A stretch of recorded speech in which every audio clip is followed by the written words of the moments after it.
Hello and welcome to a brand new Fast Talkers as we talk all things electric and the brand new series that is Extreme E. And I have, well, you can see a great panel lined up to chat.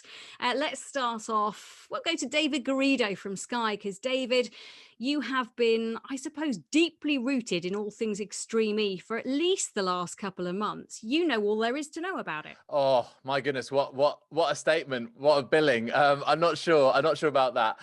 I'm very passionate about this as a new sport, as a new venture, an adventure, and I think it's going to be very interesting to see how this affects what other sports do in the future as well. Actually, how they set themselves up from the word go. Is there a message that is just as important as the sporting spectacle, which is basically what Extreme E are doing? And I've just loved the idea, got stuck into it. Sky have got the rights, we're gonna see how things pan out over the next, what is it, 9 months or so. Next up, we will go to freelance journalist Hazel Southwell, who covers all things EV, including Extreme E. Hazel, how excited are you able to get about the new championship, Extreme E?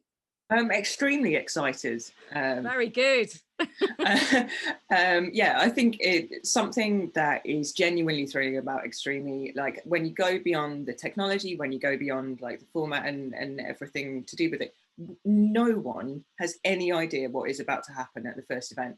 No one. Like you can speak to everyone in the teams and it's like, well, we've sort of tried to plan for everything that we can think of that possibly could happen. But like the outcome, we don't know who's going to come out on top. We don't know what's going to be the trick to succeeding at Extreme E because nobody's tried it before. So like for motorsport, which a lot of it is so precision engineered, of course, as it should be, it's genuinely thrilling going into something where it's like, well, pretty much anything could happen. Yes, and that's why we like it. And that's why we're going to speak to next the team principal for Andretti United Extreme E team, Roger Griffith. Roger, you are obviously on site. Tell us where you are and how it's been so far. I tell you what, while we wait for Roger's connection to maybe come back, that might be all we get from him, a smile. Let's go to Matt. Matt Q, journalist for Autosport, and you are also out in Saudi Arabia. Yeah, I'm very lucky to be here. I'm not quite in the same place as Roger. I'm in a hotel room. Although I think Roger's doing an impressive job of holding the camera still. I was on the boat for a few hours today and I've sat down. It feels like I've had a couple of shandies because I'm just listing from side to side. Now I'm back on the ground. So I can't imagine what it's like to be on there 24/7, but I'm enormously privileged and excited to be here. Right, we're going to get Roger to just twist his phone round and hopefully, because at the moment, Roger, you're a bit like this. There we go. That is much better. Uh-oh. Hey, there we go. We got there. What is life like on the ship? It's actually surprisingly comfortable for us. I mean, the food has been outstanding. I think we're starting to get a bit used to the motion of the boat. I think one of the first surprises that we had was when we showed up on the boat and they said, "Oh, you're sharing with so-and-so." And I was trying to remember the last time I actually shared a room with someone other than my wife. So that's been a little bit of a reacquaintance of perhaps university life back in the UK many years ago.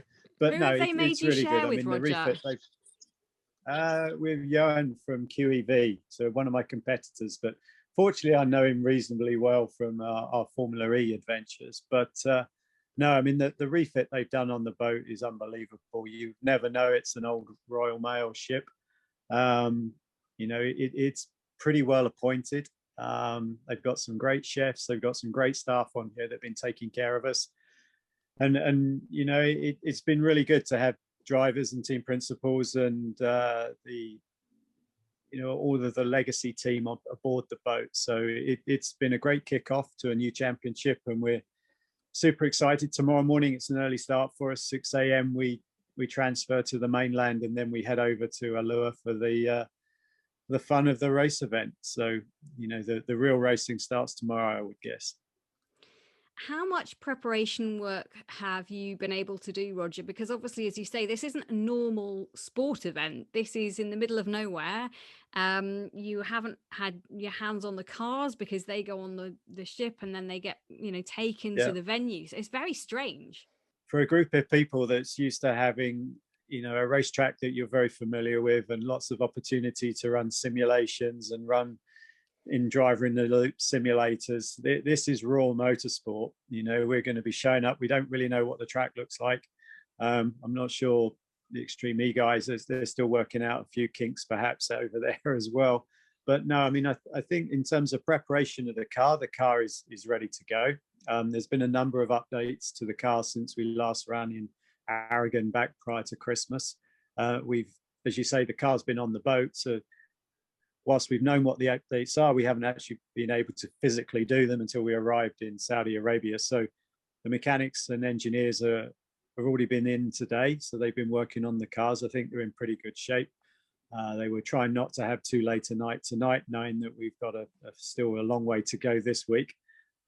So yeah, I think we're in as good a shape as we could, you know, hope to be at this stage. So you know, we're just excited. You know, the two drivers, talking to Katie and Timmy, you know, they just want to crack on with it now. I mean, they're ready to get into that sort of the final preparation prior to actually starting to run in competition. Yeah, so your drivers for Andretti United, Katie Munnings, Timmy Hansen. Obviously, the whole selling point, or one of the many selling points of Extreme E, is that you do have a guy and a girl getting in a car. I hate that expression. I hate using girl as an expression because I think it's slightly derogatory, but it is a guy and a girl, and they get in the car and they drive like Billy-O. Is that something that you guys are acclimatizing to as well? I mean, I personally have worked with quite a few female drivers in the past. And I've been very lucky to work with the likes of Danica Patrick and Simona Di Silvestre and Catherine Legg.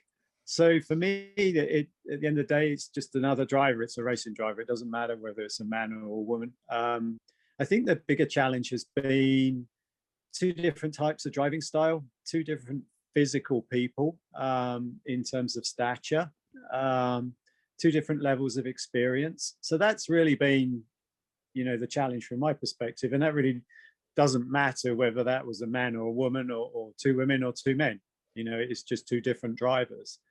So no, really the challenge has been trying to find a seating position, for example, that both are comfortable with.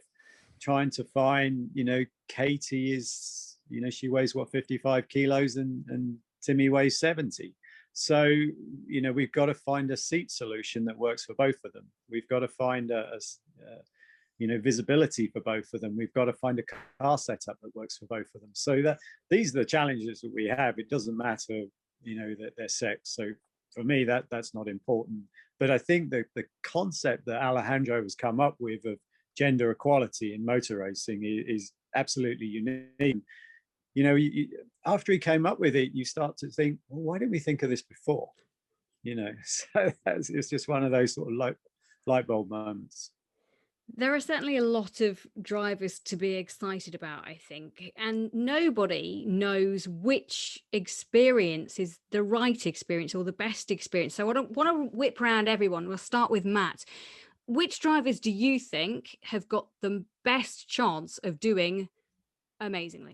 Obviously, Roger is on the call, and I respect that. But I look at the Chip Ganassi racing pairing, so it's Carly Dirk and Sarah Price. Both names probably don't mean much this side of the Atlantic, but they both have off-road experience. And I think that just counts for so much. You know, we've got a lot of circuit races going in, a lot of you know, people who applied their trade on two wheels, but I think both of them just having four-wheel relevant off-road experience and having spoken to Sarah in particular and sort of the stuff she's already anticipating. And we're in a really fortunate situation with Sarah Price and Jenson Button.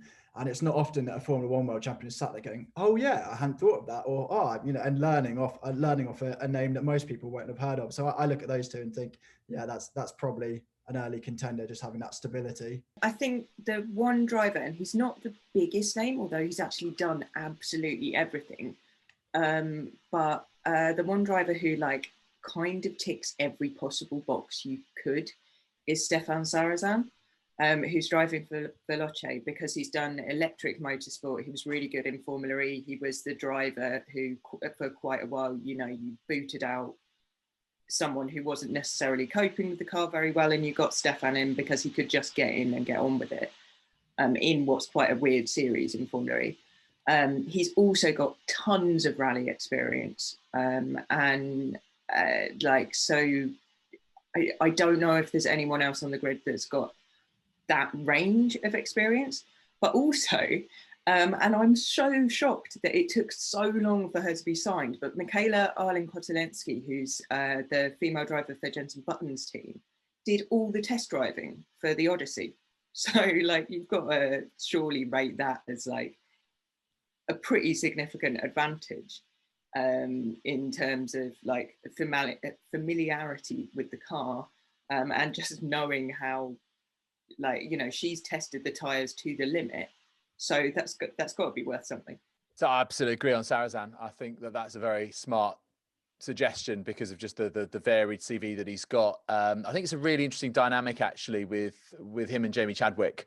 Jamie, who's obviously been in circuit world and most recently single seater and achieved, great success in W Series and got a British Formula 3 win as well. And having spoken to both of them, I think it's a really good partnership. And I think that's a kind of maybe an undersold factor here. I think there's an element of maybe not master protege, but difference in experience, certainly between Stefan and Jamie. But Jamie learns quickly and Jamie's incredibly composed and measured.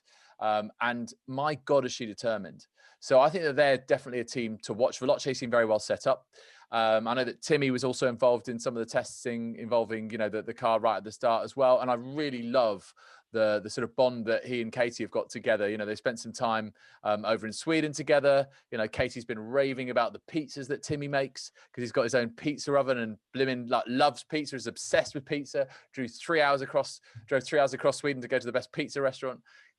His brother Ken wants to open a pizza restaurant. But what I think the communication is going to be key, and I think the ability to transmit information quickly and share that and be able to work together is going to be important. So I think that those two have got that already. They spent some time out on the ice and stuff. And actually remember that, Katie through her family has got a wide range of experience too, through her dad, Chris, and, the fact that they have their own company where they take people out, almost like a corporate drives and they go on lots of different terrain.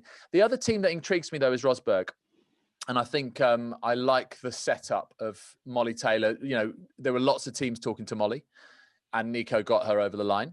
And Johan is, as Nico puts it, the GOAT of World Rallycross. Not that it's been around that long, but even so, he's he's done well in winning 3 of the last 4. And yeah, I think that they're well set up as a team, and I like the way that looks early doors. But I mean, as you've rightly said, Hazel, it is so open, and I think it's down to driver talent and also adaptability. I think that's what's going to be maybe 2 of the telling factors, straight out the gate, especially in Saudi Arabia. Roger, are you picking up on any nerves now we're getting closer to the actual racing? Yeah, I mean, it was interesting your comments about Jenson. I mean, we had the Red Sea Turtle Legacy project this morning, and there was a fair bit of drivers getting together and talking, and I think you're starting to see some of these very established names, super big profiles, now feeling the pressure of some of these underdogs that have maybe got a different skill set, and they're now starting to think, what on earth did I get myself into here? So I think that's going to be super interesting. I mean, we know every single driver here is quick.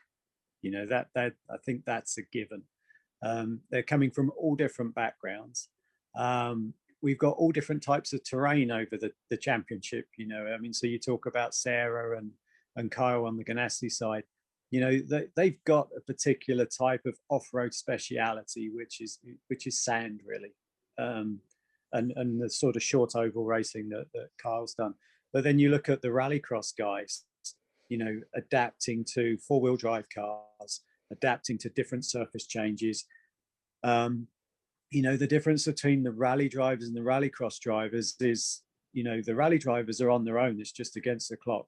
They've never gone into turn 1 side by side with other cars. So I think there's all sorts of different facets of driving. I mean, if you could take the perfect driver, you want a little bit of every single one of them, I think. But the one thing we're not talking about here is, I think what a lot of people forget about is the outside of the car.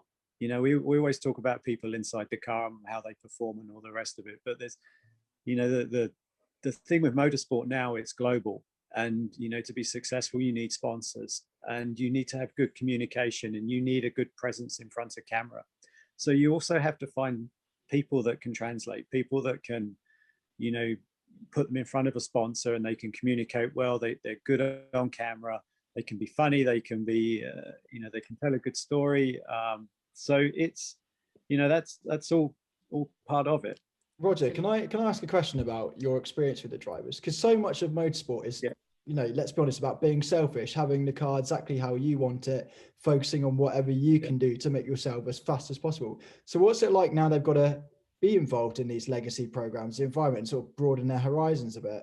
Extreme E is more than just going fast in 5 different locations around the world. Extreme E is about telling a story, sending a message, and using motorsport as that platform to communicate. You know, in other forms of motorsport, you know, sometimes drivers roll their eyes when they're asked to go and do a sponsor event. Here, that's not an acceptable situation. Here, I mean, we've spent 36 hours in the presence of some of the most renowned scientists on the planet talking about climate change and the impact of what's happening here in the Red Sea, and you know, the problems with coral and all the rest of it. And what we have to do is use motorsport to tell that story to the world, because, you know, the scientists have got a great message, but what they don't have is a mechanism to get it out there. And what these drivers have is a huge social media following. So they can use their platforms to communicate not only the success they're hopefully having on the racetrack, but also the education that they're getting as part of this program. So this program is more than just a championship about winning races. This program is about communicating the dire needs that and the actions that we need to take to help preserve the planet that we live in. Hazel, when it comes to the electric story of this championship, obviously people want to try and convert from, you know, diesel combustion engines across to electric cars. This is a off-road SUV. How important do you think this is for the electric movement? I think in terms of should we all go out and buy an electric off-road SUV, and would that solve climate change? Absolutely, unconditionally, no. That would be a disaster on its own right. So I see why a lot of people would go like, well, isn't there a kind of a conflict here? But, you know, you also no one goes out and buys a race car. Like, that's not the purpose of it.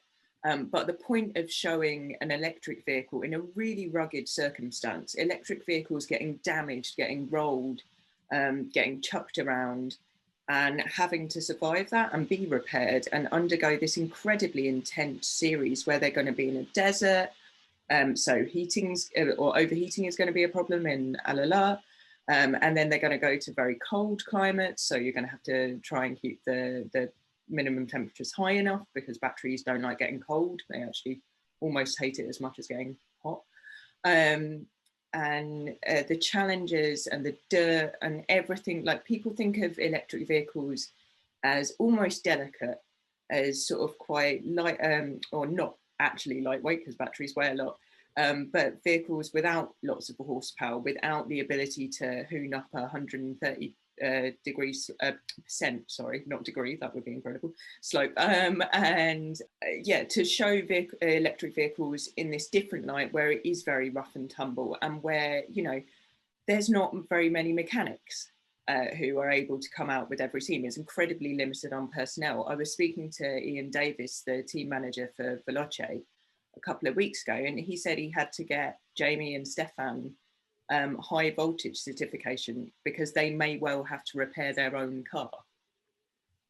So, like, to see it in those contexts where it's demystified away from kind of like spooky Tesla factories and everything being shut away behind screens and the cars being almost distanced from, or people feeling like there's a big distance emotionally in an electric vehicle from what actually makes it go.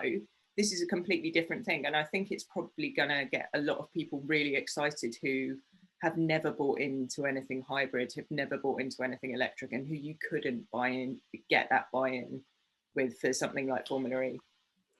Roger, I'm appreciative that it's quite late at night where you are, and I don't want to take more of your time. So we're going to say go to bed. You've probably still got work to do, but just tell us from your point of view, when it comes to Extreme E, what's the biggest challenge you are going to have this weekend, or you think you're going to have this weekend? I think it's just working out exactly how this is all going to work. I mean, in the conversations I've had with the other team members, I said, the one word I think is going to spring to mind is patience. We've got to figure this out together. It's a new championship. There's a few little growing pains that we're all dealing with, but we'll work it out. We'll get to the end. We're going to have a fantastic event this coming weekend. I think the location is going to be one of the most spectacular in motorsport. But, we're going to have our challenges along the way, but everybody's going to be patient. I think one of the nice things that I've seen in the few months we've been involved with all the teams is the willingness of the teams to work together to find a good solution. We all want this to be successful, and we all want it to succeed, not just for ourselves, but for the community that is Extreme E. So I really hope that spirit carries forward through this weekend and then for the rest of the championship. So that for me is, the key thing that we're going to have to work on and stay focused on, and everything else will figure itself out. I love it. Roger, good night. Thank you so much. And we wish you the very best of luck this weekend. All right. Thank you. Good night, everybody. And thanks for listening to us. Bye-bye. Bye, Roger. Thanks, Sleep Roger. well. Bye. There are 18 drivers on that St. Helena ship now who are able to update their Instagram stories and able to post that tweet because Roger isn't taking up all the bandwidth on the Wi-Fi. Oh, bless him. Lovely, Roger. Thank you, Matt, for making that possible as well.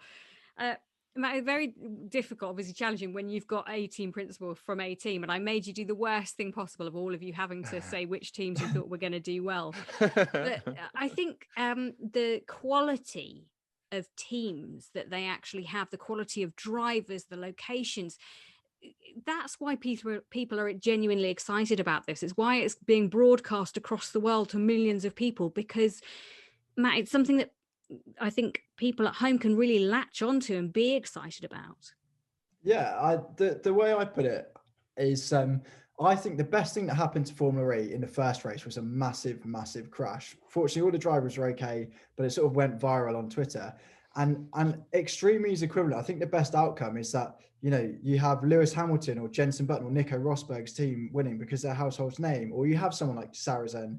We haven't even spoken about Sebastian Loeb or Matthias Ekstrom. So far, or Carlos Sainz. Exactly. I was literally thinking this. I was like, somewhere in that discussion, we somehow haven't mentioned either of the WRC champions. Yeah, and that's a massive pool because on the one hand you do have the environmental element, which is a huge part. It's what the championship is based around. But the headlines that will come, as a journalist, one, I'm very fortunate. I'm now working with some of the drivers I've grown up following and sort of hero worshipping, and two, it offers a great headline, a great narrative, for want of a less sort of cliche word, when you have some proper A-list superstars in motorsport. And I think that's maybe David can weigh on in this, what he wants out of the championship as a producer is you want that, because surely that draws in the biggest audience if you've got a massive name doing well. If you'd asked Alejandro, okay, so we're going to get 3 former F1 world champions, 2 former WRC world champions, 3 former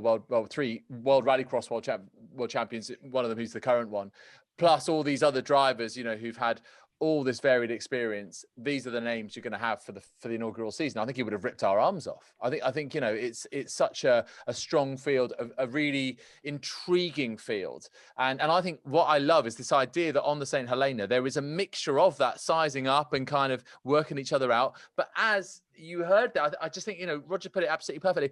It is this camaraderie, and that they will work together. Yes, they are competing, and when you get on that starting grid and that they race for the first time or they race in the final, yeah, sure, they'll all want to win. But I think that there is this kind of very unique flavor to this, which makes it really intriguing. I want to see who the characters are. I want to see, what Christine Gizzi is like, because she's, a bit of a live wire, a bit of a crazy one. How is that going to work with Ollie, who's just a little bit more of a kind of, not dour, but down to earth Bristolian? you know, and you want to kind of find those characters. So from a TV point of view, there's the storytelling element, and also this is set up for TV. You know, the way that they're going to film it, the way that it's going to really jump off the screen, you know, with the same kind of production value that we're used to with Formula E, because obviously it's the same in-house, you know, production team with Aurora, and I think it will just be spectacular, and that in itself will capture imaginations. You know, I think just on a kind of visual level, I think it will look mega. And then you add in the things that Hazel was talking about, the electrification side of it. People kind of asking themselves the question, right? How do I feel about this now? You know, do I want to investigate? Or I might just search online on Autocar and go, oh, how much does this electric vehicle cost? Or whatever. Yeah, people will just start asking themselves the question. And that's the point of this thing. That's the point of this thing. You know, you're not going to make a message land unless you get people to question what they're doing and how they can change their attitudes, their mindsets, their behaviors to be something that's a little bit more sustainable for the planet. So, yeah, I mean, I've kind of wandered off the kind of question you asked me there, Matt, but I think, you know, a combination of those things, because I think we want that to land with our audience on Sky Sports. And I'm sure it's the same with the other broadcasters too, because that's how things ultimately change. Yeah, I think I've had a little look at the course, which I shouldn't probably admit to because it's all top secret. But I am doing the commentary. Flash it up on yeah. No flashing here, Hazel. Can you we know the share rules. Screen? Do you want me to enable share screen? We always knew there was going to be a cliff, a drop-off that the drivers would have to deal with. That takes some serious cojones. So I'm thinking it is a very different skill set to circuit racing. You know, you put Jamie Chadwick, you put Jenson Button. Jenson Button's had a little bit of experience off-roading, but, you know, you put these drivers who are used to pristine tracks and controlled environments into these places, and they're not going to get a huge amount of time to test. They don't know the course as we speak. And Matt, the challenging thing will be them getting their heads around this as quickly as they can. And as you say, learning from each other, but they're not in the car together at the same time. So it's a huge amount to take in and process. Absolutely. Take Rosberg's team, for example. A lot of them have come from the DTM. So they've never gone home at the end of a day with sand around their ankles, with mud up to their waist. You know, they've, as we've seen in some videos, they've never, you know, there's no German circuits where there's snakes coming out or scorpions coming out. It's a completely new environment for them to learn, to adapt with, you know, to manage the battery temperatures, and same for the drivers as well. That they're coming into this, you know, completely different conditions. There's not going to be a place. There's not, you know, their debrief room where, you know, they've got their maybe their, you know, Game Boy or whatever. I don't know what the drivers do, but it's not air conditioned. It's going to be in a tent in the middle of the desert, and they're going to have to work around that. And you know, so some of these drivers, you know, look at the way Loeb revolutionized the style of rally driving by being so clean and precise. But he's not going to have his usual sort of bank of data to work off. It's you know, Jenson Button, who has spent preparation for every Grand Prix doing simulator lap after simulator lap. We're now 2 days out from a race, and he doesn't know the course he's driving on. It's all about, you know, improvisation. That's going to be, you know, a real narrative, because it's all the drivers are having their backs at the walls. They've got to throw a few punches. It's going to be great to see to keep the analogy going, see who comes out fighting best. Contact sport, as we've already mentioned about Formula E having that big smash in the first round, contact sport is a big thing. And David, there probably will be contact with these cars. There's no messing around. They are going to go out and they're going to have to do a bit of door banging. Well, I mean, I think, you know, unless you've been involved in a series like, say, touring cars, where you're used to running 3 abreast and, you know, a little bit of push and shove here, and it's just normal part of the racing, you know, it's going to be, yet another thing to discover. I think also, I mean, to Matt's point about the preparation, remember that these cars, as soon as you finish this race, where are they? Back on the St. Helena and off to the next venue. You don't get the luxury of, you know, looking at the car, taking it, you know, back to the factory, running a bunch of tests on it. You know, it's out of your hands again. So there is this super adaptation. I think it will be really interesting to those that haven't had that kind of experience in their careers before, whether they get their elbows dirty, whether they choose to stay out of trouble, how aggressive they're going to choose to be, what sort of strategy they'll employ. And this again comes back to the makeup of the teams. And I can imagine that, you know, a team where you've got a mixture of those skills, say Molly Taylor, Johan Kristoffersson at Rosberg, compared to a team where you have people who are maybe a little bit further apart, like Jamie and Stefan, that line of communication is so important. But already I know that they've been working at it, and Jamie spent some time out with Stefan, and just getting used to a few things. So, you know, whatever they can take from the little experience they've had up until now, they'll be clinging on to that and then just throw it away as they get to know the desert scene and see how it all goes there. Okay, I'm going to wrap things up just by asking each of you, I think, what you're most excited about. Because a new series which people don't know anything about, they're going to join the coverage on Saturday or Sunday and all of a sudden have this huge sort of assault on their senses, because it's going to be visually spectacular. It's going to be you know, it's going to pull on your emotions. It's going to give you diversity. It's going to give you great racing, hopefully. So let's start, Matt. What are you most excited about when it comes to Extreme E? It's a total cop-out, but it's the race, because for all of the reasons you mentioned, you know, beautiful scenery, these top-class drivers, but also things that we haven't spoken about, you know, when cars are following behind each other, there's going to be a cloud of dust. There's going to be rocks that are pelted up. It's going to, you know, I bet we'll see paintwork stripped off these cars. And, you know, we're going to have see drivers thinking on their feet, pulling out of that, how they, you know, whether they go for the gap and choose to run side by side, or they back off. There's so much we don't know. And I think, you know, Roger said the one thing, the word being used is patience. It's unpredictability. We don't really know a pecking order. We don't know how the races are going to turn out. We don't know how the drivers are going to react, quite literally in the heat of the moment.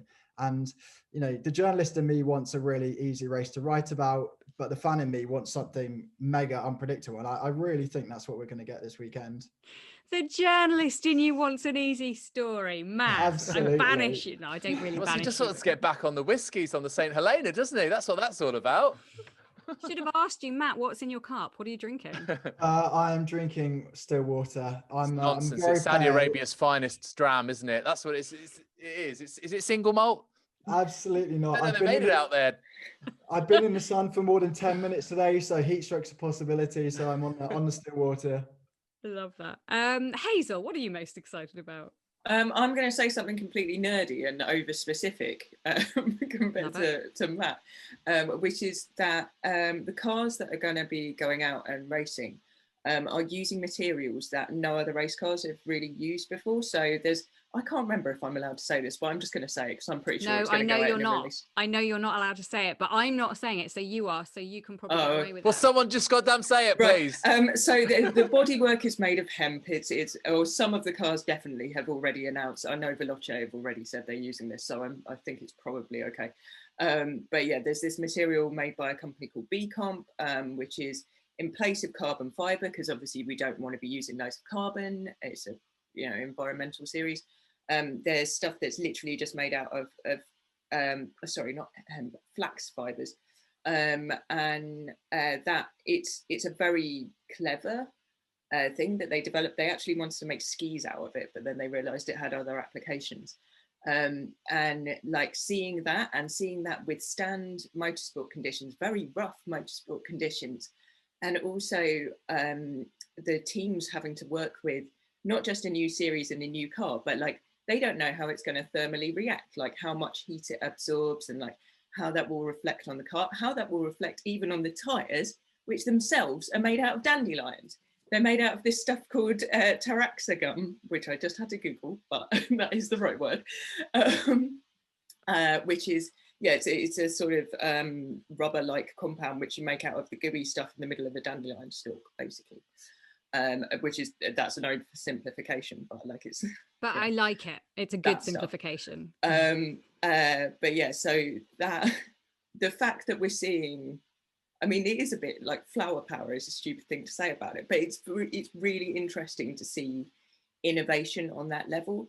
Like it's not that everyone's got the same car, so there's nothing going on. It's this car is actually like a really interesting thing. They both made really, really good points, Matt and Hazel, and talking about the entertainment factor, which is important. This needs to entertain. That's how you capture people's imagination. You get them talking about it and sharing it with each other.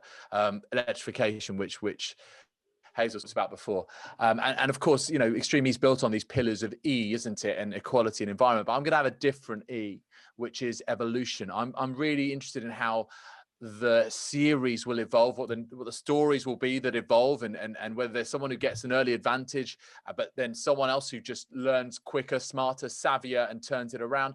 But also, I really want to see how these characters evolve, how these personalities evolve. You know, who is it that we haven't even talked about? You know, no one's mentioned Chris Gutierrez, who's in the same, you know, team as Sebastian Loeb for X44, or I don't know. There's so many there that we barely mentioned. I was thinking, who's this hidden star? Who's the person that's going to really come out and impress us all, but not just as a driver, but as an individual who's really taking what this series stands for. You know, really is take the bull by the horns and have an adventure and an evolution themselves. Because I think a lot of them have sort of openly said, "Oh, I wasn't up to speed on the dangers of climate change," or all these sorts of other elements, the learnings they've been given today on the St. Helena, the different, you know, people and scientists they're talking to. Who is going to, you know, really go through an evolution personally over the course of the next 8 to 9 months? I think that'll be absolutely fascinating to find out. Jenny, you're hosting this, but you're an extremely co-commentator, so I feel like you should say what you're most excited Jen. about. There's so much. That's the thing I love about this series, and that's what intrigued me. Obviously, I'm not a commentator. I haven't really done lead commentary ever. So this is going to be a personal challenge for me to undertake. And I think that's the same for everybody that's got involved in the championship, from Alejandro at the top all the way down to people like Roger, to, you know, the journalists involved, to everybody. It's kind of challenging ourselves about what we're comfortable with, what we're not comfortable with, what we need to try and change ourselves. You know, Extreme has been very thoughtful about putting out messages about, okay, how can you change your world to be just that little bit more environmentally friendly, to try and tackle this climate disaster that we're heading into kind of whilst we're looking at our navels. So there's a lot to be really excited about going into this, and the locations that they've chosen are utterly fascinating. And, you know, I've always been a little bit of an environmentalist. So for me, being able to really explore that and find out, okay, well, you know, what are we really facing? What are the challenges? And having the leading scientific minds to tell us that and help us explain that as a story is just, you know, it's a revelation. So I'm really excited about it. Everything, really. As you say, relationships, cars, tech, EV, environment, you name it, bring it on. Isn't it just crept up on us though? I felt like, you know, we've been talking about it for a while, but it feels like in the last 2 weeks, it's just gone whoomph. Suddenly it's here, and the St. Helena's arrived, and then the drivers are getting there, and they've been on the boat. It's just like, my God, this is really happening. This is really, does anyone else get that sense? Yeah, completely. They had 3 test races all cancelled because of COVID. Like there's, you know, the preparation has been so limited, and as a result of that, the noise has been limited to a certain extent in the build up. So it's you know, going from 0 to 100 in straight off the line, and that's what I'm so excited about. But we've all named different assets of the championship we're excited about, so we've all earned our extremely paycheck. I could have just said I'm excited about being broadcast on the most number of channels simultaneously without it being a royal wedding ever, but seems a bit big-headed personally. David, probably you're the best person to tell us where we can watch it, where people can watch it. I'll be watching it in a commentary booth. I mean, listen, I don't know about the other broadcasts. I can't sadly tell you about them, but yes, Sky on Saturday and Sunday. I think it's a 7 a.m. start, British time, obviously a couple of hours behind Saudi Arabia.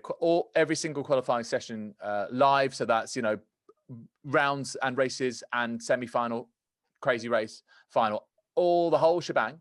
And then supported with lots of great shoulder programming and content on Sky Sports digital and social media channels as well, and hopefully a bit of Sky Sports news. But actually, all being well, and, you know, Wi-Fi etc. being compliant and behaving itself, I'm hoping to speak to Katie Munnings in between sessions on Saturday morning, because I'm on air on Sky Sports News, and Andretti have been great. So hopefully we'll be able to get like that immediate reaction in between, as she's got her first taste of it, which I think will be, you know, really fascinating to hear. So yeah, hopefully we'll do this series justice on Sky Sports for you guys.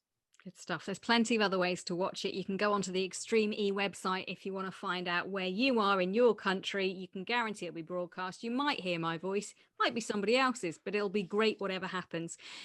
Hazel, thank you so much for coming onto the show. Are you going to be writing up Extreme E anywhere in the world for people? I am. I'm doing the live blog for The Independent, and I will be doing coverage on the Drive and Inside Electric. Awesome. And Matt, obviously you're Autosporting it. Yeah, plenty of news stories going up on autosport.com, podcast probably, and then I think I've got 6 lovely pages in the magazine to fill, which is out on Thursday. So plug done. Done. Everybody's plugged. So we will unplug and recharge and join you for the weekend when we'll be live with all the action from Extreme E. To Matt, to David, to Hazel, thank you so much for your time. To Roger as well. Good luck to all the teams. And thank you for listening and watching to Fast Talkers. We'll see you next time. Bye, everybody.